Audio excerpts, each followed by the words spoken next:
Okay, so regards to the next FHRP protocol, that is VRRP. Okay, so in the case of HSRP, as we all know, it's a Cisco proprietary. Okay, and in the case of HSRP, it's active and standby. So one of the router takes up the active role and the second router takes the standby.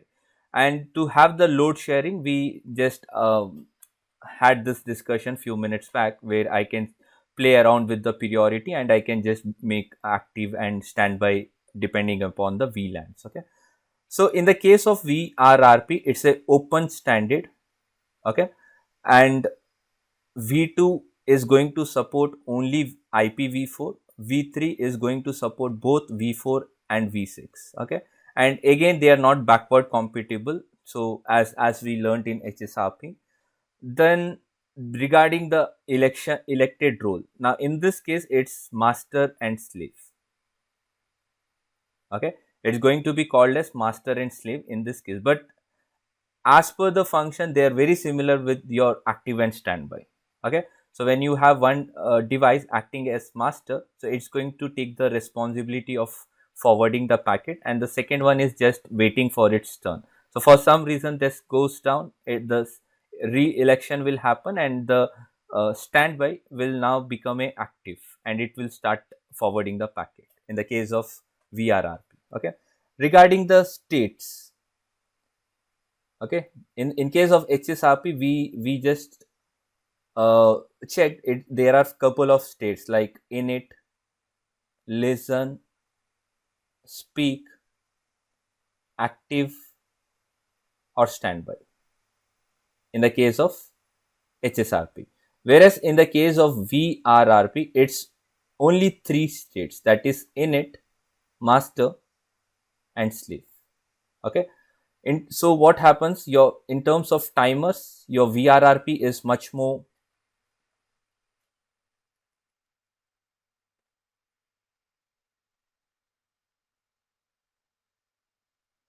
Okay, I felt there was some latency issue. So fine, that should be okay.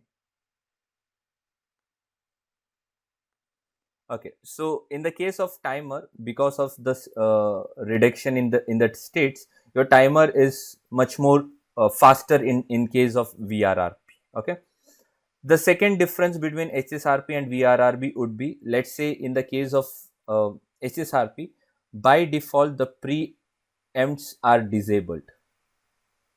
Okay, preempts are disabled for both V2 and sorry, V1 and V2, whereas in VRRP preempts are enabled by default on V2 and V3. So you don't have to manually enable this, so you just need to play with the priority command to just make a master and slave combination, or just change the behavior of that. Okay, fine. So let me quickly walk through the notes so that would be easier for you guys to refer. Okay, so let me zoom in. Okay, so I have written some key points with respect to VRRP. So I say that the first point is about the master and the slave. Okay, so backup router can also be called as a master and slave. Okay, in the case of VRRP, the preempts are by default configured.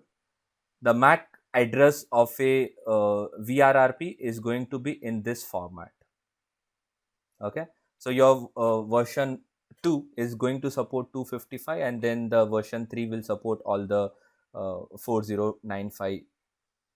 So as of now, this is the MAC address format for VRRP and this is nothing but the hexa value of the group, HSRP group. Regarding the multicast address, in the case of HSRP, it was .2 and .102. But in the case of VRRP, it's going to be .18. So we have version 2 which supports IPv4. We have version 3 which supports IPv4 and IPv6. Okay. The multicast address is this for hello and the election mechanism. One additional point for VRRP is it is having its own transport protocol. Okay, So in the case of HSRP, we do not see any protocol number. So this is a UDP number. Okay. So for a HSRP, this is UDP protocol number.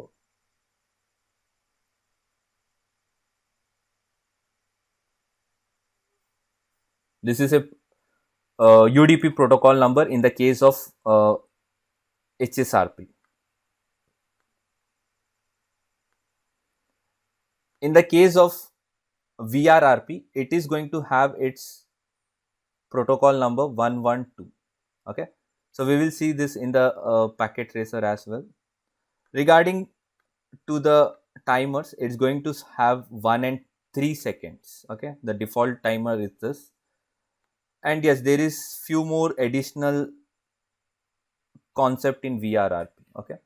So let's say in case of HSRP, what would be our virtual IPs?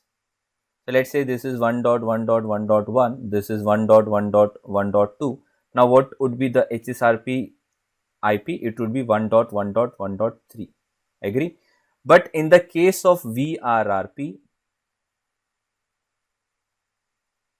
let's say this is 1.1.1.1 and this is 1.1.1.2. In the case of VRRP, I don't have to take that third IP. Okay, this itself can be your virtual IP or the virtual IP for VRRP. Okay, now let's say you are making use of the same physical IP as your VRRP virtual IP. In this case, your priority by default is going to be 255. Okay, in this HSRP, it was 100 because we were taking up the third additional IP as a virtual IP, and by default, it used to trigger up the priority to be 100. In the case of VRRP, your physical interface IP itself can be configured as standby, and in such scenario, the priority by default is going to be 255. Now, let's say in some scenarios, you do not want the real interface IP. You still want that additional third IP. Okay, let's say you want the third additional IP which should act as a VRRP. Now in this case, the priority is going to be by default 100. Okay, now that's a change which we have to observe while doing the lab. Okay, but from the theoretical point, just understand, when I am making use of the real interface IP as a VRRP standby IP or virtual IP, by default the priority is going to be 255.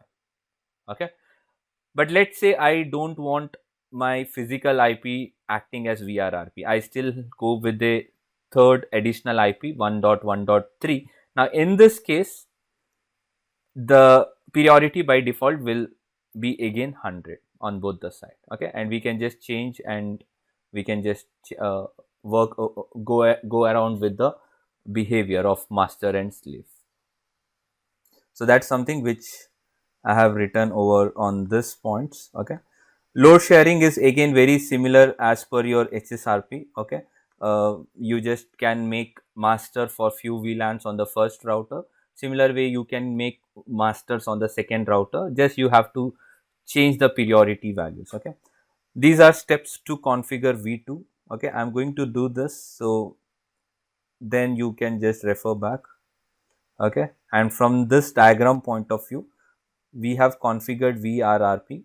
Okay, so this is the first point where I configured VRRP. So the second one takes up the master role. Okay, so in this case it's 110. Okay, and by default it's 100. So that means they have not considered the real interface IP to be the virtual IP. It might be they have taken the third IP. So in this scenario, the priority will be your 100. Okay, let's say if they would have taken the physical interface IP, then the priority was shown as 255.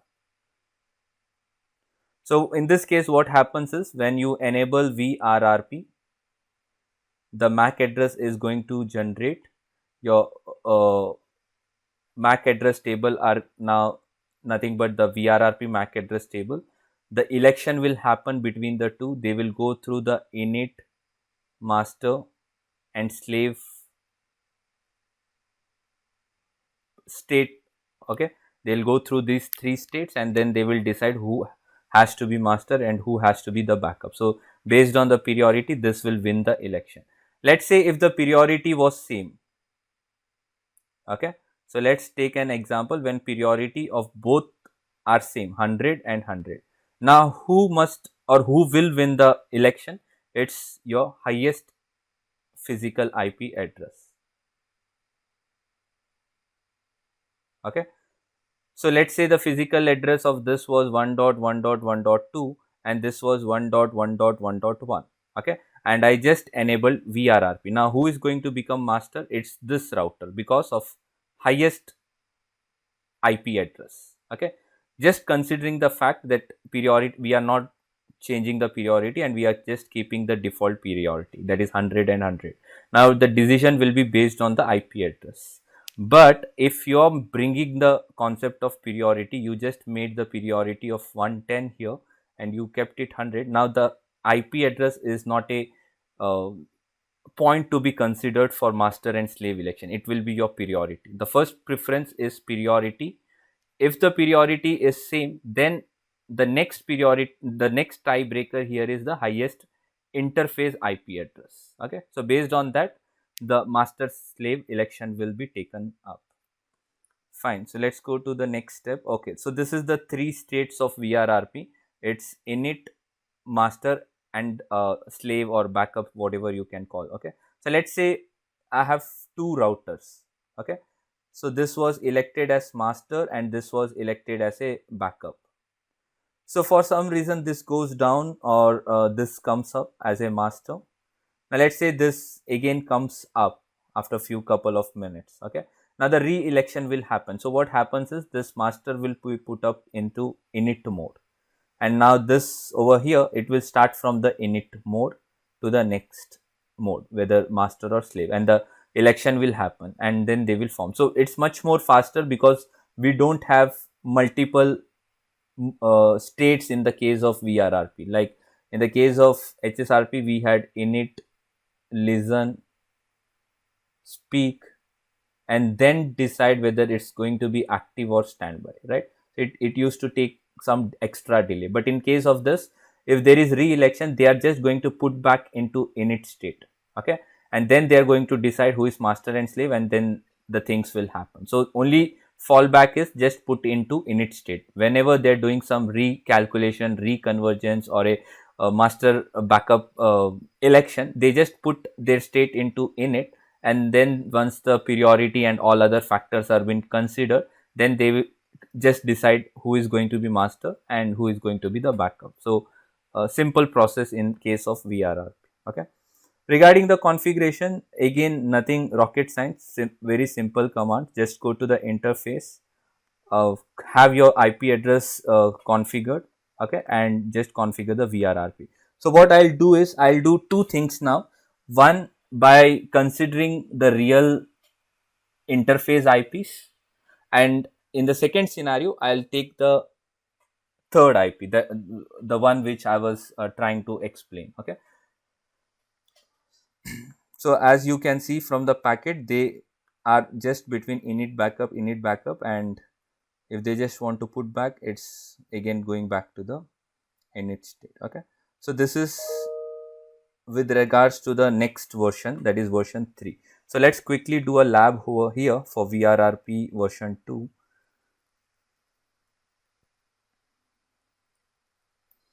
So I have the configurations with me.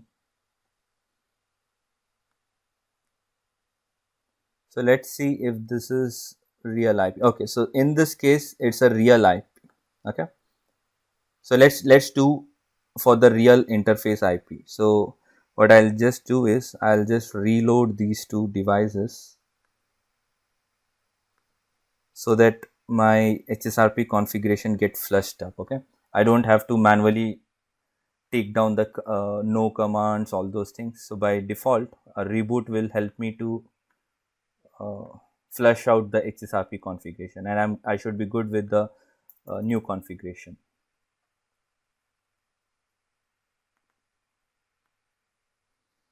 Okay, so if you see from my network diagram,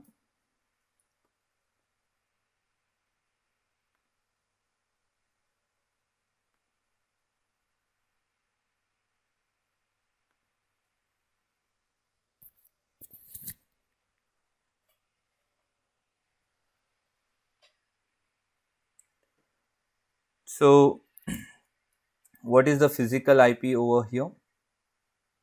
It's dot 1 and dot 1, right, with respect to two VLANs, VLAN 1 and VLAN 40. So for VLAN 1, I'm going to consider the physical IP itself. I'm not going to consider any additional IP. So it's going to be dot 1 configured on both the side. Okay. So whenever you're going to make this router as a master, so let me just write it. So for VLAN 1, I'm going to make this router as master. Okay. And I'm going to take the real interface IPs. So that's possible in case of VRRP. So let's do this and let's see the packets. So I'm over on R19. Let's go to configuration T. Let's go to interface E01.1. Let's define the VRRP process, VRRP1. Okay, 1 for VLAN 1. And what is the IP address over here? So IP address is nothing but the real physical IP. So I'll just take this. Okay, I'll paste it over here. So I have the VRRP configured. It says VRRP state change from init to master. So that's the expected behavior. Okay. I'm not going to configure preempts because preempts are by default configured. So I can do a quick check here. And this is the command for VRRP.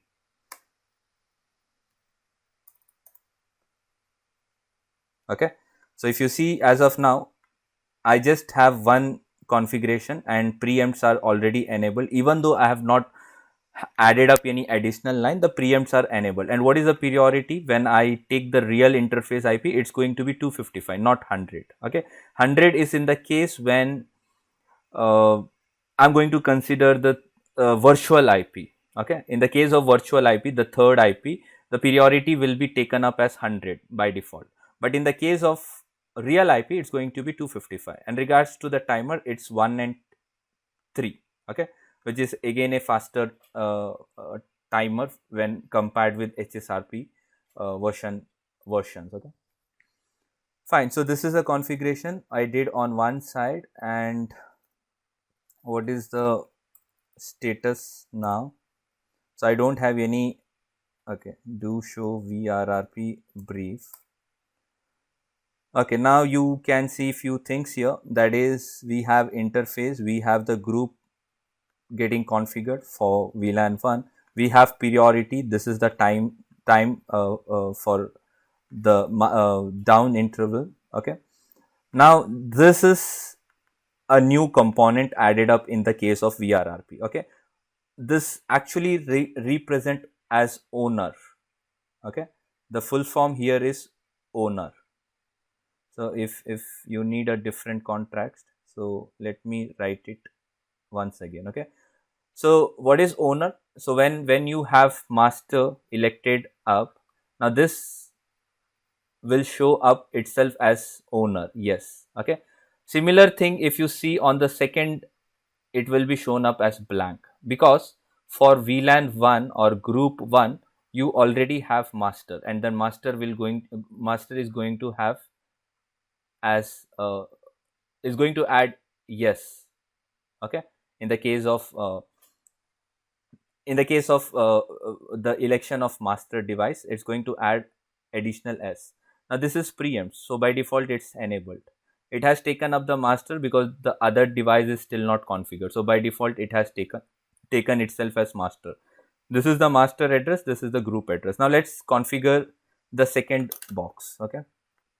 So when you have the real interface acting as your virtual IP, so you have to make use of the same IP address. Okay.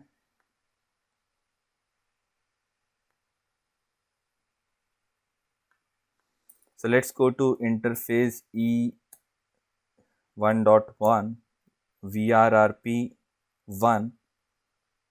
What is the IP address going to be? It's going to be 172. So let me just quickly take it from here. Okay. And now I believe there will be some election going on. So let's see what happening. Okay, now this is not a owner. Okay, the reason is it's acting as a backup. What about over here? So if you just check, it has taken up the ownership. Priority is 255. Okay, and if you see here, the priority is 100. The reason is the physical interface is of from the different device, not from the this device. Okay, so whenever you are making use of any other IP other than its own interface IP, by default it's going to be 100. This is going to by default take it as 255, and it's going to take the uh, it's going to win the election. Okay, because the real IP is associated with this router, and by default you're going to get a higher priority, 255. So mandatory this has to be the master, because there cannot be anything above 255. Okay, on other side, as soon as you configured VRRP, it took as 100. Okay, because this 10.1 is not its own IP address. The IP address of this was 10.2. Okay, now let's say if I make it as 10.2, now in that case, this interface will have a priority of 255. And if I make 10.2 configured on the second device, it's going to have the priority 100 in that scenario. Okay, so it's always like when you have the real interface configured, then it's going to take 255, and when it's some additional IP, some virtual IP or a real IP of any other devices configured on the second box, then it's 100. Okay, so let's see the do show VRRP command. Okay, so it says its local preempts are enabled. Priority is 255.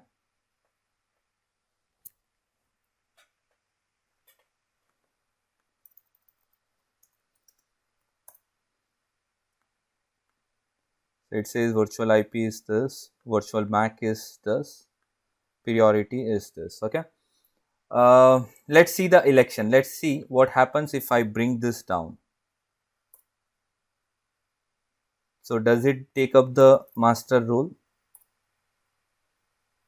State is master. Okay, from backup it moved on to the master. Fine. Now let's say I just take down, or I just bring up from no shutdown to I just bring up from the shutdown mode. Let's power it on, or let's make this interface up. Okay, by no shutdown command. Now because of this priority, it's going back to take its role once again. So it once again takes up the master role, and this will put up into the backup state. Okay, and the reason is we have preempts and we have priority setup. So on this first router we have a better priority, and we have this preempts by default configured. Okay, so it's going to send the new packets, and it's going to take back the role of master. Now from the point of testing the behavior, what I'll do is I'll first turn this off.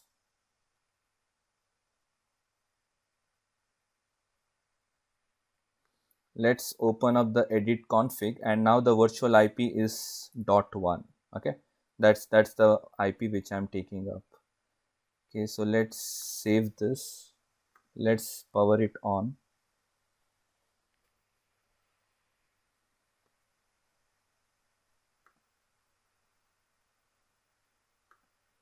So let's take the console. Okay, so let's give it a try by pinging 8.8.8. Okay, it's reachable. Let's see the hops or the packet flow direction. So let's see on which path is this packet being taken up by default. So it went to the switch forwarded it to this. Okay, because this is acting as a master. This is acting as a master because the priority is 255 here. Okay, so let's shut down that interface. Let's put up into shutdown mode. Now let's see, do I still have a reachability?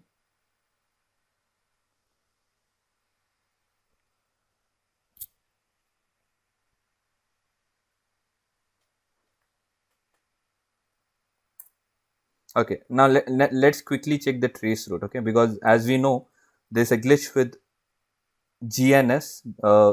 Okay, so ping is not a right way to check the packet flow. So let's check it out with trace route. So trace route will show me on which path is this packet being sent. Now it's sent to 10.2.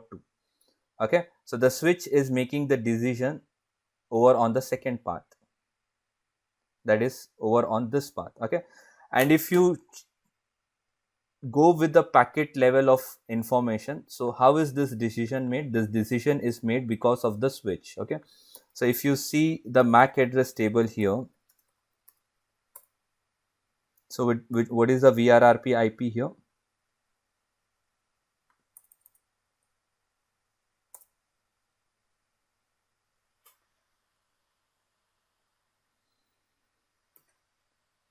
Okay, so this is your VRRP MAC address. Okay, the first one. So let's see on which direction is that pointing. So it says it's binded up with this now.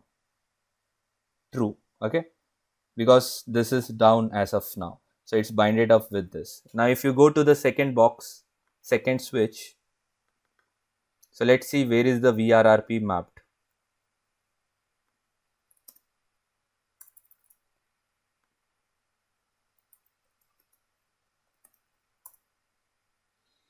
Okay, so here this is the VRRP MAC address, and it shows its map associated with 01. Okay, now that's over here. So that's how your packet is forwarded to the router 2, or the second path has been taken up. Okay, and this is acting as a master at the moment. So let's quickly check that. Okay, so that's a R20, and if I do show VRRP, now this is a master.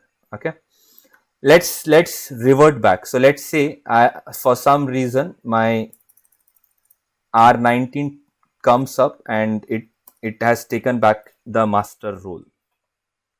Okay, so let's see, show VRRP.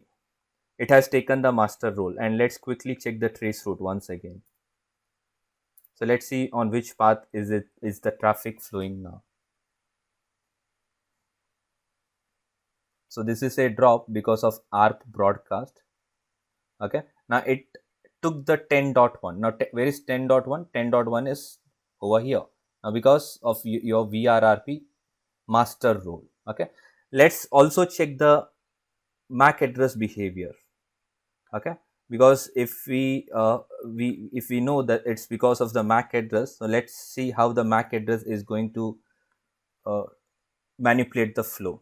So this is a VRRP MAC address, and it says it's binded up with this interface at present. Okay, now that's nothing but this, and that's how your traffic is flowing over here. Now interesting fact is it was very instant, right? So when the traffic, the switch says that the traffic has to go on this direction, it was binding up on this direction. Now let's say the original path or the original device was restored, the MAC address was started mapped with this. Okay, it's no longer mapped on the second path because this is a best router. Now what is that which is actually coming into the picture, and it's uh, making these changes so instantly? Okay, so let's check from the packet tracer. Let me show if I can show something over here.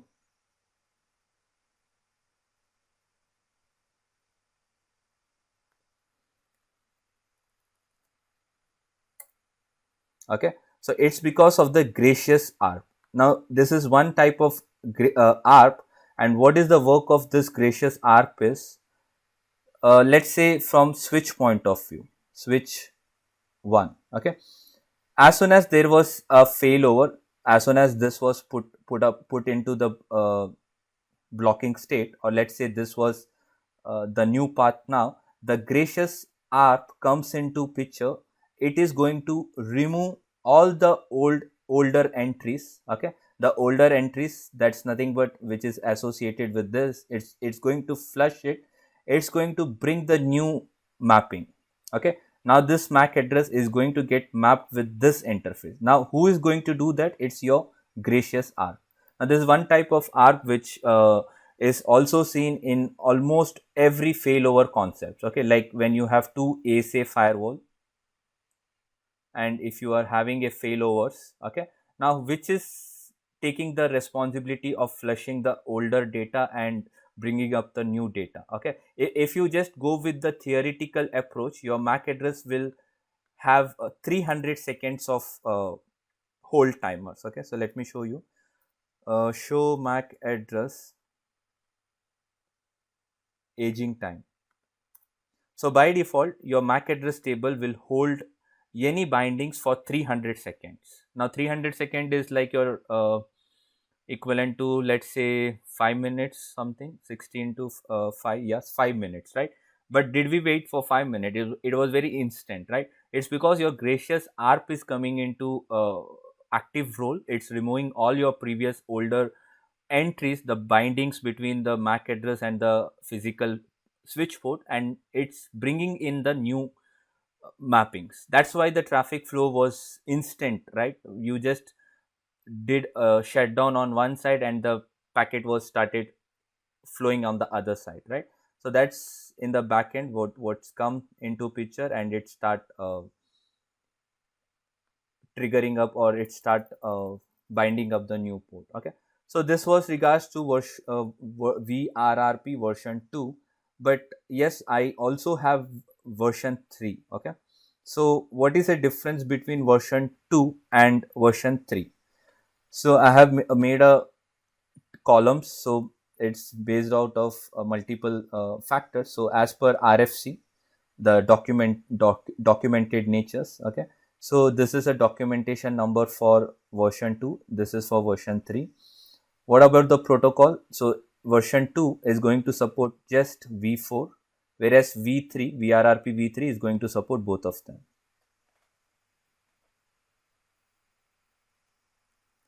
Just a minute. Okay.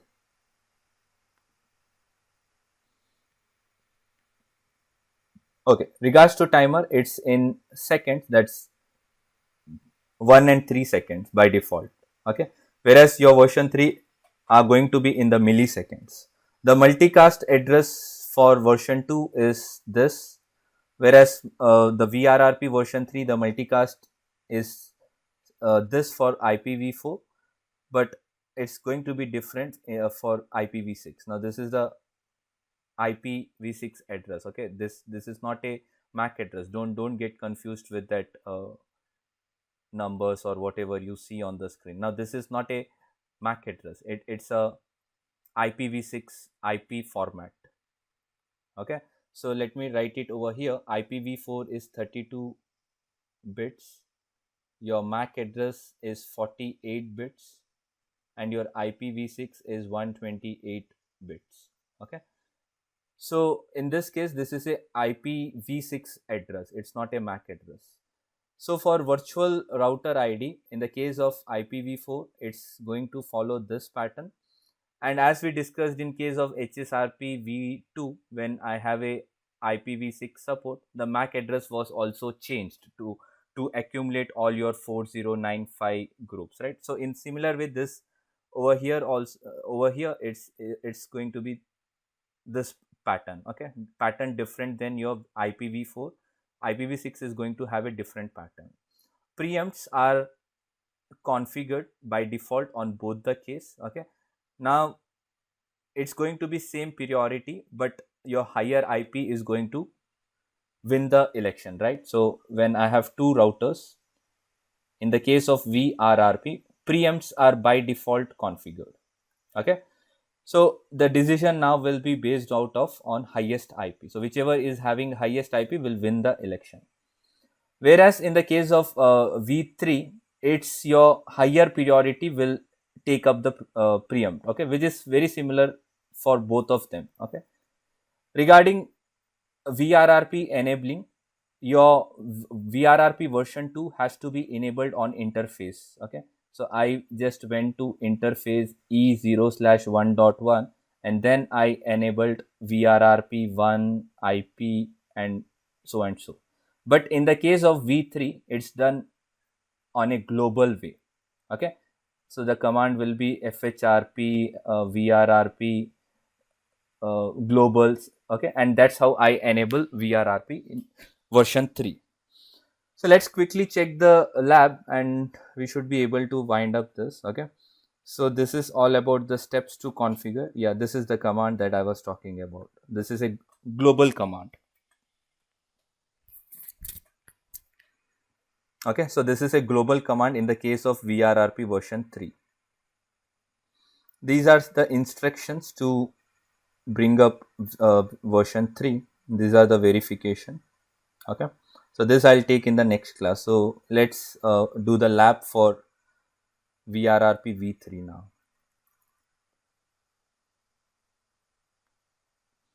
Okay, so I have taken up the commands with me. So let's go to the lab.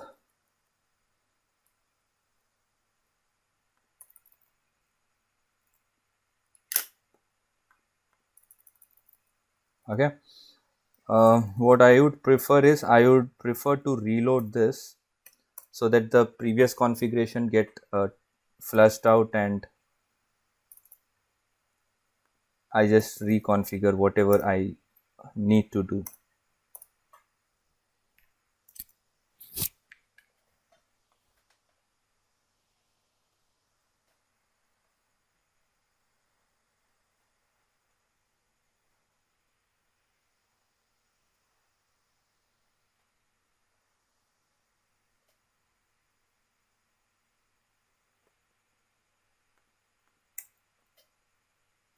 Okay, so the devices are up. Let's enable the version 3 vrrp. Okay, so as I told you, it's a global command. I don't have to go to interface and then enable. I will be enabling it over on the global configuration. Okay, so let's say the command would be fhrp version vrrp. If I do a question mark, I can bring up v3. Okay, v3. So this is how I enable v3. Now let's go to interface e1.1 and let's define the vrrp IP now. So let's say vrrp 1 and okay, 1 second. Okay, so as of now I just cannot bring this. Okay, I just cannot bring this because in the case of version 3 the commands are different. So first I have to go to vrrp1 address family,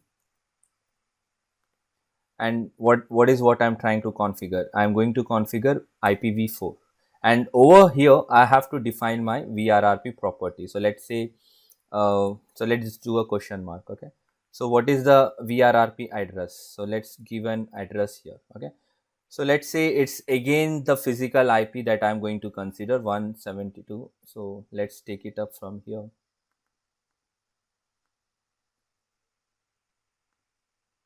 So let's paste it here. Okay, so this is the physical IP that's going to act as my vrrp version 3 IP as well. Okay, I don't have to enable any other things. By default priority now will be 255 for this, and preempts are by default going to get enabled. So let's quickly check that. So as I told you, it's IPv4 capable now. Priority is 255. Yes, this is a owner. This is a master device. Preempts are configured. Okay. I do not have any other device which is running as of now for version 3. Okay. So let's quickly also make changes over on the second box. So let's say FHRP version vrrp v3. Now let's go to the interface e01.1. Let's bring up the vrrp1 address family IPv4. Let's define the IP address, which is once again the IP address of this physical interface. Okay, I'm not going to configure any priority, neither preempts. and in the backend the packet levels are very similar to your version 2 VRRP. It's only init backup or init master. Okay, so let's see the states now.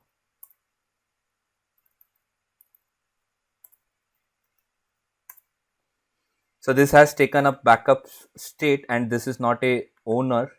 Preamps are configured. This is the master router IP address. Okay, this is a IPv4,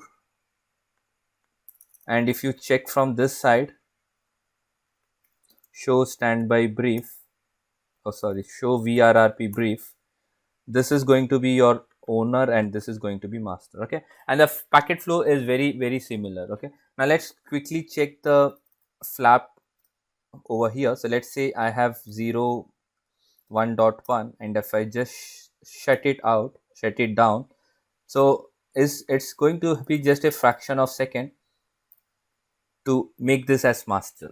Okay, and in the back end, your on your switch side, it's your gracious R which will take down the previous association and it will bring up the new association. Okay, and then your packet are just like in a milliseconds are going to take the second path, even if the first path is down or due to some issue.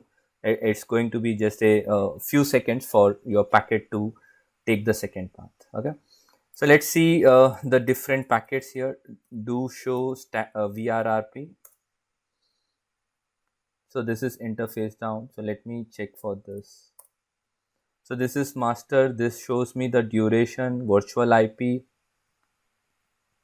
This is a MAC address.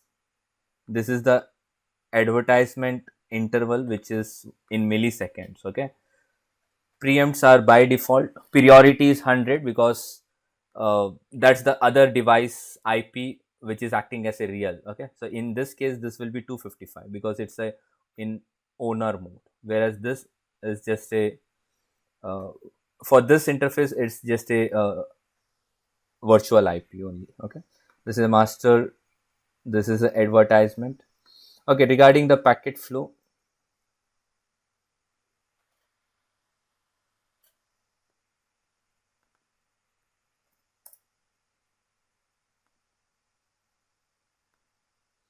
so in the case of VRRP, it says this VRRP router owns the virtual router's IP address.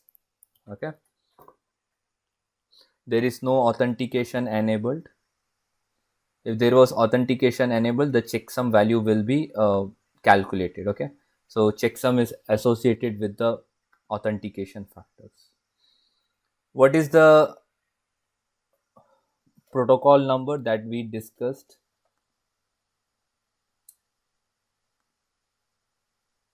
So it's going to be 112 in the case of VRRP. It has its own protocol. Okay, and the MAC address is